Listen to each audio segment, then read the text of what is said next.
नमस्कार विद्यार्थी मित्रांनो, मी रुपाली देवरमनी आज इयत्ता 9वी प्रकरण 9 बदलते जीवन भाग 1 या पाठाबद्दल आपण माहिती घेणार आहोत। तर आतापर्यंत आपण इसवी सन 1961 ते इसवी सन 2000 पर्यंतचा कालखंड अभ्यासलेला आहे। आता आपण 20व्या आणि 21व्या शतकात बदलाचा वेग काय आहे हा प्रचंड आहे, त्यामुळे मानवी जीवन झपाट्याने काय बदलत चाललेला आहे। पूर्वी आपण ज्याची कल्पनाही करू शकलो नसतो त्या गोष्टी वास्तवात आता काय उतरलेल्या आहेत। म्हणून प्राचीन व मध्ययुगीन काळात धर्म ही माणसाची एक महत्त्वाची ओळख होती। हिंदू, मुस्लिम, ख्रिस्ती, सीख, जैन म्हणा, बौद्ध धर्म म्हणा, पारशी आणि ज्यू इत्यादी धर्मापुढे आधुनिकीकरणाने आव्हाने उभी केलेली आहेत। आपल्या पारंपरिक विचारसरणीत खूप मोठा बदल डॉक्टर बाबासाहेब आंबेडकर यांनी घडवून आणलेला आहे। डॉक्टर बाबासाहेब आंबेडकर यांनी हा बदल भारतीय संविधानाच्या माध्यमातून केला आहे। आपल्या संविधानाप्रमाणेच कायद्यापुढे सगळे भारतीय समान असून धर्म, वंश, जात, लिंग किंवा जन्मस्थान या कारणावरून भेदभाव करण्यास मनाई आहे। सर्व नागरिकास भाषण व अभिव्यक्ती स्वातंत्र्य शांततेने व विनाशास्त्र एकत्र जमण्याचा व संघटित होण्याचा, भारताच्या राज्यक्षेत्रात सर्वत्र मुक्तपणे संचार करण्याचा, राहण्याचा व स्थायिक होण्याचा, जम्मू काश्मीर संदर्भात अपवाद कोणताही व्यवसाय करण्याचा हक्क आहे। म्हणजे भारतातील कोणत्याही भागात राहणाऱ्या नागरिकास आपली स्वतःची एक वेगळी भाषा, लिपी व संस्कृती जतन करण्याचा हक्क आहे। संविधानातील या तरतुदींमुळे जाती व्यवस्थेच्या चौकटीला धक्का बसला, वंश परंपरागत व्यवसाय ही कल्पना मोडीत नेण्यास मदत झाली, जीवनाच्या सर्व क्षेत्रात बदल होण्यास सुरुवात झाली। या तरतुदीचा परिणाम यंत्रावरही कसा झाला ते पुढील चौकटीतून समजून येईल। माहित आहे का तुम्हाला मध्ये काही ॲडिशनल माहिती आहे। ब्रिटिशांच्या काळात रेल्वेच्या डब्यात 4 प्रकार होते, म्हणजे फर्स्ट प्रकार, फर्स्ट क्लासचे डबे, सेकंड क्लासचे डबे, इंटर आणि थर्ड क्लास असे वर्ग रेल्वेच्या डब्यांमध्ये होते।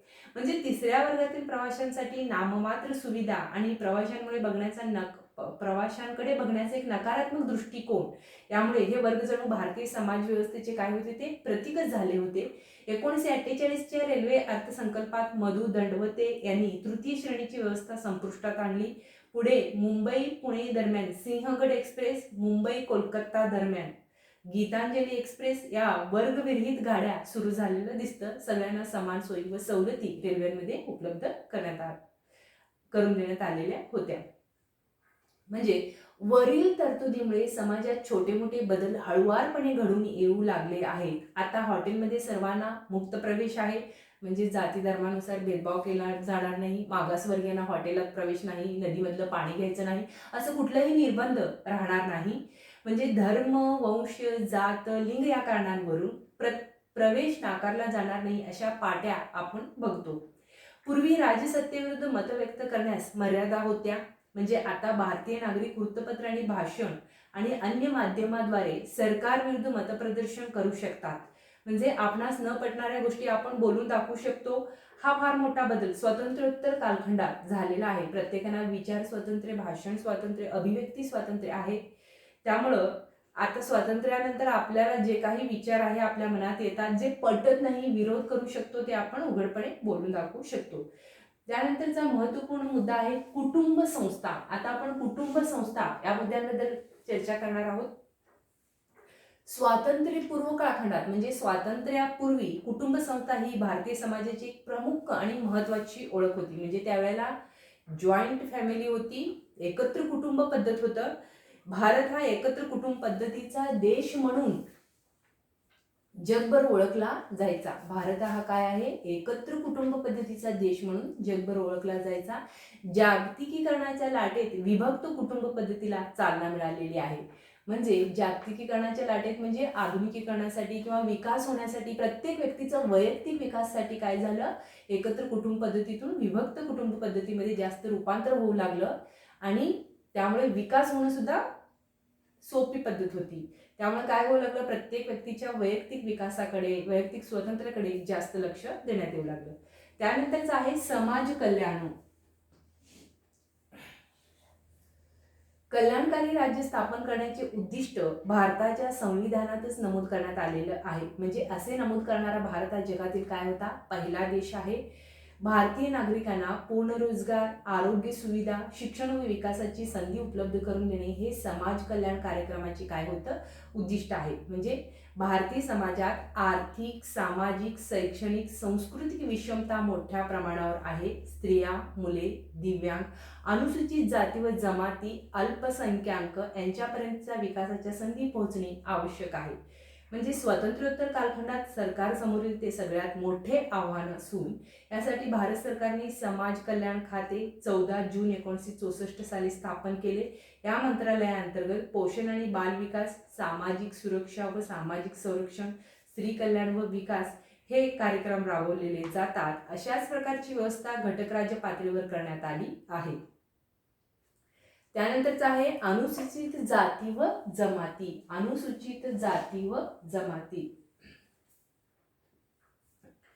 1971च्या जनगणनेनुसार देशात 22% लोक अनुसूचित जाती व जमातीचे होते. या सर्वांसाठी कायदे करून शैक्षणिक शिष्यवृत्ती व प्रतिनिधित्व देऊन संसदेत व राज्य विधिमंडळात आणि शासकीय सेवेत काही राखीव जागा ठेवण्यात आल्या आहेत.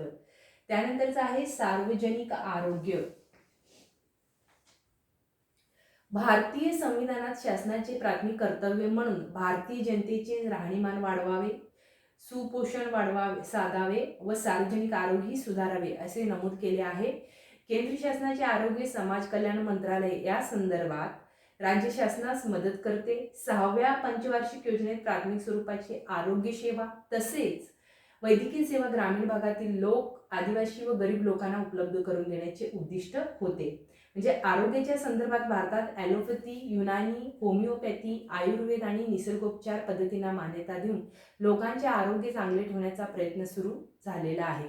आरोग्याच्या क्षेत्रातील बदलांमुळे भारतीयांचे जीवन अधिकाधिक चिंतारहित होण्यास मदत झालेली असून 1962 मध्ये तमिळनाडूमधील वेल्लोर येथील ख्रिश्चन मेडिकल कॉलेजच्या इस्पितळात डॉक्टर एन गोपीनाथ यांच्या नेतृत्वाखाली भारतात ओपन हार्ट शस्त्रक्रिया यशस्वी करण्यात आलेली असून यामुळे अशा उपचारांसाठी परदेशी जाण्याची गरज राहिली नाही. म्हणजे जयपूर फूडच्या शोधाने भारतातील दिव्यांगाचे आयुष्य बदलून गेले. 1968 पूर्वी एखाद्या व्यक्तीला अपघात झाला आणि त्यात पाय जायबंदी झाला तर उर्वरित आयुष्य अडचणीत काढावे लागेल. यावर उपाय म्हणून डॉक्टर प्रमोद सेठी यांनी कुशल कारागीर रामचंद्र शर्मा यांच्या मतीने कृत्रिम हात, पाय, नाक, कान तयार केलेलं आहे. म्हणजे जयपूर फूडच्या शोधाने भारतातील दिव्यांगाचे आयुष्य बदललेले आहे. दिव्यांग म्हणजे ज्याला आपण अपंग म्हणतो, हँडिकॅप्टेड म्हणतो, त्या मुलांचं आयुष्य बदललेलं असून 1968 पूर्वी एखाद्या व्यक्तीला जर अपघात झाला आणि त्यात जर त्यांचं पाय जायबंदी झाला तर उर्वरित आयुष्य त्यांना अडचणीत काढावे लागेल. यावर उपाय म्हणूनच त्यावेळेचे डॉक्टर कोण होते, प्रमोद सेठी यांनी कुशल कारागीर रामचंद्र शर्मा यांच्या मदतीने त्यांनी काय केले, त्या व्यक्तीला कृत्रिम हात बनवले, पाय बनवले, त्यांचं नाक आणि कान तयार केले जेणेकरून त्याला सर्वसामान्य व्यक्तीप्रमाणे राहता यावं म्हणून.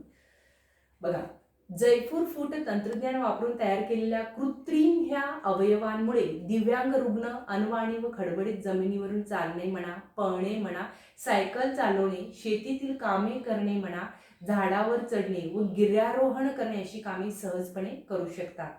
म्हणजे या कृत्रिम पायांवर बूट घालण्याची गरज नसल्याने बुटाचा खर्च चालतो. म्हणजे हा कृत्रिम पाय जर व्यक्तीला पाय मोडल्यावर बसवलं तर ते पायाला काही टोचलं तरी जाणवणार नाही.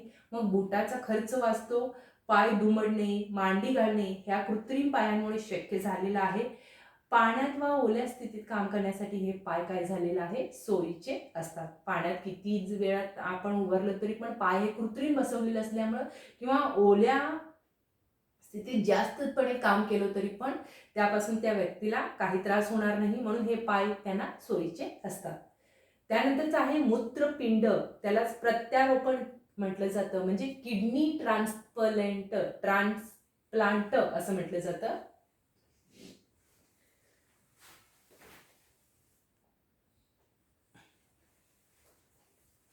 पुढचा आहे मूत्रपिंड प्रत्यारोपण, त्यालाच काय म्हटलं जातं, किडनी ट्रान्सप्लांट. Kidney transplant. बघा, ही शस्त्रक्रिया भारतात साध्य झाल्याने रुग्णांचे प्राण वाचवण्यात डॉक्टरांना काय झालेलं आहे, यश आलेलं आहे. म्हणजे 1971 पूर्वी अशा प्रकारच्या शस्त्रक्रिया भारतात फारशा होत नव्हत्या. 1971 नंतर एवढं वैद्यकीय क्षेत्रात प्रगती झालेलं नव्हतं. कोणा एका व्यक्तीचं किडनी जर खराब झालेलं असेल तर ते ट्रान्सप्लांट करणं, बदलणं, दुसऱ्या व्यक्तीचं किडनी सेट करणं हे त्यांना जमलेलं नव्हतं. नंतर तमिळनाडूमधील वेल्लोर येथील ख्रिश्चन मेडिकल कॉलेजच्या इस्पितळात म्हणजे हॉस्पिटलमध्ये ही शस्त्रक्रिया 1971 मध्ये यशस्वी झालेली आहे. डॉक्टर जॉनी व डॉक्टर मोहनराव यांनी जीवित व्यक्तीने दान केलेल्या मूत्रपिंडाचे रुग्णाच्या शरीरात यशस्वीपणे त्यांनी काय केलेले आहेत, प्रत्यारोपण केलेलं आहे. मूत्रपिंड म्हणजे त्यालाच आपण किडनी म्हणतो. जे जिवंत व्यक्ती, प्रत्येक व्यक्तीकडे 2 किडनी असते. मग कोणाचं तरी दोन्ही किडनी जर खराब झालं तर एखाद्या व्यक्तीनं दुसऱ्या व्यक्तीला एक किडनी ट्रान्सप्लांट करू शकतो आणि एका किडनीवर सुद्धा माणूस अतिशय हेल्दी राहू शकतो. अशा प्रकारे त्यावेळी भारतामध्ये पहिल्यांदा डॉक्टर जॉनी आणि डॉक्टर मोहनराव यांनी जीवित व्यक्तीने दान केलेल्या मूत्रपिंडाचे म्हणजेच किडनीचे रुग्णाच्या दुसऱ्या व्यक्तीच्या रुग्णाच्या शरीरात यशस्वी प्रत्यारोपण केले, म्हणजे ट्रान्सप्लांट त्यांनी करू शकले. आता अविकसित देशातील रुग्ण भारतात या शस्त्रक्रिया चालवून घेण्यासाठी येतात. म्हणजे आता अविकसित देशातील म्हणजे भारतापेक्षाही मागासलेल्या देशातील अनेक रोगी रुग्ण भारतातील मोठमोठ्या हॉस्पिटलमध्ये किडनी ट्रान्सप्लांट करून घेण्यासाठी येत असतात. त्यानंतरचं आहे टेस्ट ट्यूब बेबी. त्यानंतरचं आहे टेस्ट ट्यूब बेबी. बघा, भारतीय कुटुंब व्यवस्थेत पूर्वीपासून अपत्य होणे ही एक महत्त्वाची गोष्ट मानली जायची. म्हणजे अपत्य म्हणजे ज्याला मुलं बाळ होणे हे कुटुंब व्यवस्थेत एक महत्त्वाची गोष्ट आहे. प्रत्येक व्यक्तीला लग्न केल्यानंतर संसारामध्ये पडल्यावर मुलं बाळ होतात. त्यामुळं काय होतं, त्यांचं कुटुंब वाढत असतो. त्यावरूनच आपण मगाशी मी सांगितले की विभक्त कुटुंब पद्धती आणि एकत्र कुटुंब पद्धती, म्हणजे प्रत्येक व्यक्तीला मूल होणं हे महत्त्वाचं असतं. म्हणजे अपत्य त्यालाच आपण म्हणत असतो.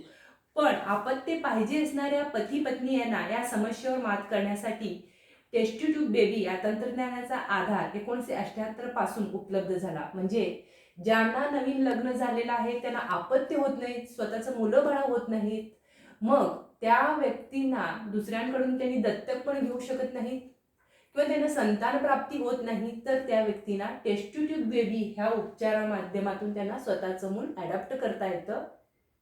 म्हणजे टेस्ट ट्यूब बेबी या तंत्रज्ञानाचा आधार 1978 पासून उपलब्ध झालेला असून कोलकाता येथे डॉक्टर सुभाष मुखोपाध्याय यांच्या देखरेखीखाली टेस्ट ट्यूब बेबीचा प्रयोग यशस्वी झालेला आहे. प्रथमतः म्हणजे हा पहिला कृत्रिम गर्भधारण तंत्राचा यशस्वी प्रयोग ठरला. म्हणजे कृत्रिम गर्भधारण तंत्र त्यालाच आपण काय म्हणतो, टेस्ट ट्यूब बेबी असं म्हटलं जातं. या तंत्रज्ञानाद्वारे म्हणजे टेक्नॉलॉजीद्वारे दुर्गा या मुलीचा जन्म झाला. म्हणजे टेस्ट ट्यूब बेबीचा वापर करून पहिल्यांदा एखाद्या स्त्रीला गर्भवती बनवण्यात आलं. तेथून दुर्गा या मुलीचा जन्म झालेला आहे. यामुळे अपत्य हवे असलेल्या पालकांचे प्रश्न सुटण्यास मदत झाली. अपत्य हवं असलेल्या पालकांचे प्रश्न सुटण्यास म्हणजे ज्यांना स्वतःचं मूल नाहीये त्यांना स्वतःच मुलांना ह्या टेस्ट ट्यूब बेबी म्हणजे गर्भधारणाच्या ह्या क्रियेद्वारे किंवा ह्या उपचाराद्वारे त्यांना स्वतःच अपत्य उपलब्ध करून देण्याचा प्रयत्न करण्यात आला. असं म्हणजे गर्भधारण, यालाच आपण टेस्ट ट्यूब बेबी म्हणजे गर्भधारण तंत्र, कृत्रिम गर्भधारण तंत्र यशस्वी प्रयोग इथं ठरलेला आहे. लसीकरण हा दुसरा महत्वाचा आहे. लसीकरण बघा, 1978 पूर्वी भारतात दरवर्षी जन्माला आलेल्या 10 मुलांपैकी 6 मुले जन्मानंतरच्या पहिल्या वर्षातच प्राणघातक संकटांना सामोरी जात होती. म्हणजे 1978 पूर्वी भारतात दरवर्षी जन्माला आलेल्या 10 मुलांपैकी 6 मुले ही जन्मानंतरच्या पहिल्याच वर्षात प्राणघातक म्हणजे काहीतरी असं आजार वगैरे होत होते की ते मरत असायचे. मग ह्यावर उपाय शोधण्यासाठी पोलिओ म्हणा, गोवर म्हणा, धनुर्वात, क्षय म्हणा, घटसर्प, डांग्या खोकला यावर मात करण्यासाठी लसीकरणाचा कार्यक्रम हाती घेण्यात आला. म्हणजे ह्यासारख्या रोगांना बळी पडून मुलांचा मृत्यू होऊ नये म्हणून त्याला रोग निरोधक असा लसीकरण शोध घेण्यात आलं. 1995 मध्ये पल्स पोलिओ लसीकरणाची मोहीम हाती घेण्यात आली. यामुळे पोलिओ आटोक्यात आलेला आहे. त्यानंतरचा आहे महत्वाचा मुद्दा शहरीकरण. शहरीकरण बघा, शहरात किंवा नागरी क्षेत्रात लोकवस्ती केंद्रित होण्याच्या प्रक्रियेस शहरीकरण म्हणतात. म्हणजे नागरीकरण घडून येण्यास वाढीव लोकसंख्या हे एक महत्वाचं कारण आहे. हवा, पाणी, समूह जीवनासाठी आवश्यक असणाऱ्या आर्थिक व सामाजिक संस्था हे घटक नागरीकरणावर परिणाम घडवून आणतात. म्हणजे स्वातंत्र्योत्तर भारताच्या संदर्भात नागरी लोकसंख्या वाढीची ही प्रमुख कारणे म्हणजे मृत्यूदरातील घट, औद्योगिकरण, ग्रामीण भागातील रोजगाराची अनुपलब्धता, शहरातील रोजगार संधी व व्यापार स्थलांतर ही होतं. अशा प्रकारे शहरांवर येणारा हा ताण थांबवायचा असल्यास छोट्या छोट्या गावांमध्ये रोजगार उपलब्ध करून देणे म्हणा, आर्थिक विकासाचं समतोल साधणे म्हणा, आर्थिक विकासाला चालना देणे म्हणा, महानगरांची वाढ नियंत्रित करणे म्हणा, ग्रामीण व नागरी भागात आवश्यक सेवा व सुविधा पुरवणे हे उपाय आहेत. अशा प्रकारे शहरीकरण हे महत्त्वपूर्ण भाग आहे. त्यानंतरचा आहे ग्रामीण भाग. स्वतंत्ररित्या किंवा सामूहिक रीतीने स्वतः कसत असलेल्या जमिनीजवळ राहणाऱ्या शेतकऱ्यांच्या कायम वस्तीला आपण काय म्हणतो? गाव असे म्हणतो.